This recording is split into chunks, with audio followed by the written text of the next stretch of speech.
Friends, welcome to YouTube channel tips and tips. OPS rider का निकालेंगे हल, CM बोले 60% कर्मचारियों ने लिया वेतन आयोग।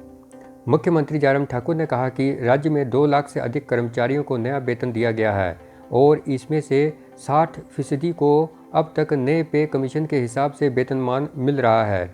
3/4 सरकारी कर्मचारी संशोधित वेतनमान को लेकर अपना ऑप्शन दे चुके हैं। कर्मचारियों को थर्ड ऑप्शन दिया गया है और बाकी प्रक्रिया जल्द ही पूरी हो जाएगी।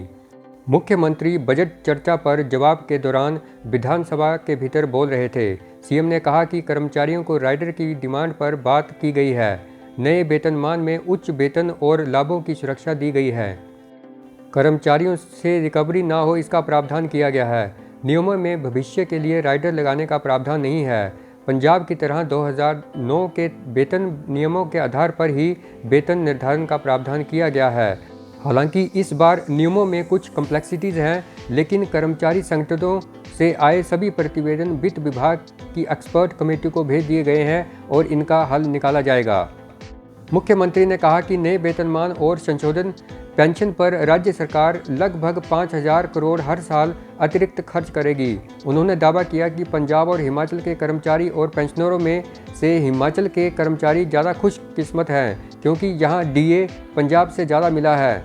मुख्यमंत्री ने एक और आंकड़ा दिया कि हिमाचल प्रदेश के कर्मचारियों को पंजाब के मुकाबले लगभग 10 से 12% अधिक सैलरी, डीए और आईआर में रिलीफ मिला है। उन्होंने ये भी कहा कि हिमाचल ने 21% आईआर दिया है, जबकि पंजाब में केवल 5%। सीएम ने कहा कि केवल अंतरिम राहत के तौर पर ही हिमाचल के कर्मचारी को 2.5 लाख रुपए मिले हैं, जबकि पंजाब के कर्मचारी को 1,28,000 की अंतरिम राहत दी गई है। यही फायदा पेंशनरों को भी मिला है। मुख्यमंत्री ने ओपीएस के विवाद में राष्ट्रीय पेंशन प्रणाली को लेकर भी अपडेट दिया है। उन्होंने कहा कि हिमाचल प्रदेश पेंशन के मामले में केंद्र सरकार के नियमों के अनुसार 1971 से पेंशन दे रहा है और यहां 2003 में एनपीएस को लागू किया गया। वर्तमान में पश्चिम बंगाल को छोड़कर बाकी कहीं ओपीएस अभी नहीं है। उन्होंने कहा कि एनपीएस कर्मचारियों को डीसीआरजी लीव एनकेशमेंट, जीआईएस और एक्स ग्रेशिया, मेडिकल रिवर्समेंट आदि पुरानी पेंशन प्रणाली के कर्मचारियों के बराबर ही दिए जा रहे हैं। डीसीआरजी को लागू करने के बाद 5,612 एनपीएस कर्मचारियों को 150 करोड़ का लाभ मिला। इसी तरह 2009 की इनवैलिड पेंशन अधिसूचना लागू करने से 2,200 कर्मचारियों के परिवारों को ओपीएस मिलेगी। एनपीएस कर्मचारियों को डीसीआरजी का लाभ ओपीएस की तरह ही दिया जा रहा है और इसकी अधिकतम सीमा 20 लाख कर दी है। जहां तक ओल्ड पेंशन स्कीम की डिमांड की बात है, तो इसको लेकर मुख्य सचिव की अध्यक्षता में कमेटी बनाई गई है। वह अपनी रिपोर्ट देगी और सरकार उस पर फैसला लेगी। 200 आयुर्वेदिक डॉक्टर रखेगी सरकार, सदन में सीएम का ऐलान। प्रदेश में आयुर्वेद डॉक्टरों के 200 पदों को भरा जाएगा। मुख्यमंत्री जयराम ठाकुर ने बजट अभिभाषण पर चर्चा के दौरान आयुर्वेद फार्मासिस्ट के 100 पदों को भरने की भी घोषणा की है।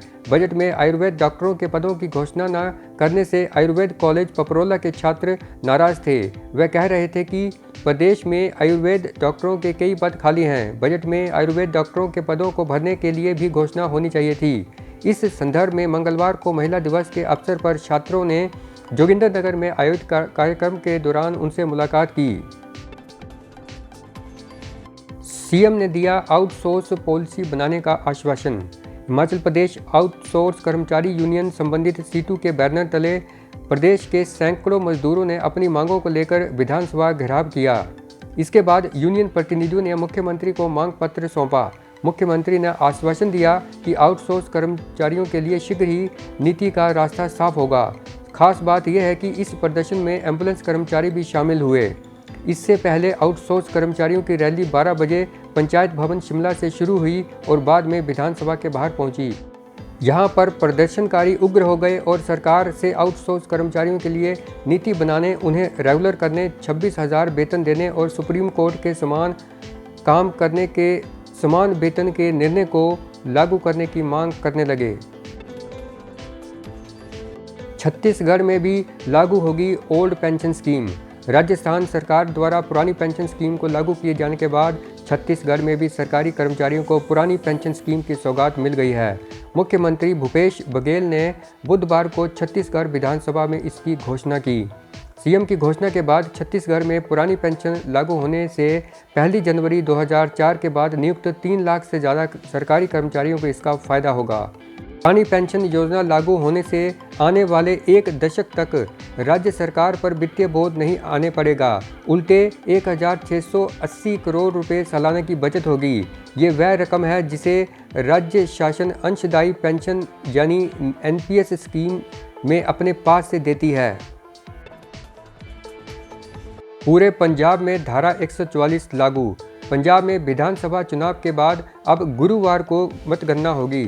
मतगणना को ध्यान में रखते हुए पंजाब के सभी जिलों में सीआरपीसी की धारा 144 लागू कर दी गई है। इसके साथ साथ मतगणना केंद्रों के बाहर लोगों को इकट्ठा होने पर प्रतिबंध लगा दिया गया है।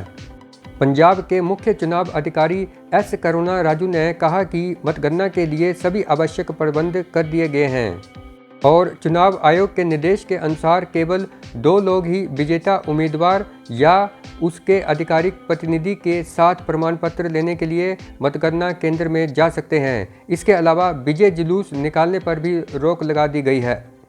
तो दोस्तों, इस सेशन में इतना ही। जल्दी ही मिलेंगे एक नई वीडियो में नई जानकारी के साथ। अगर आप चैनल को सपोर्ट करना चाहते हैं तो वीडियो को लाइक और शेयर कीजिए, और अगर आप चैनल पे नए हैं तो चैनल को सब्सक्राइब करने के बाद बेल आइकन ज़रूर प्रेस कर लीजिए। Thank you. Have a nice time.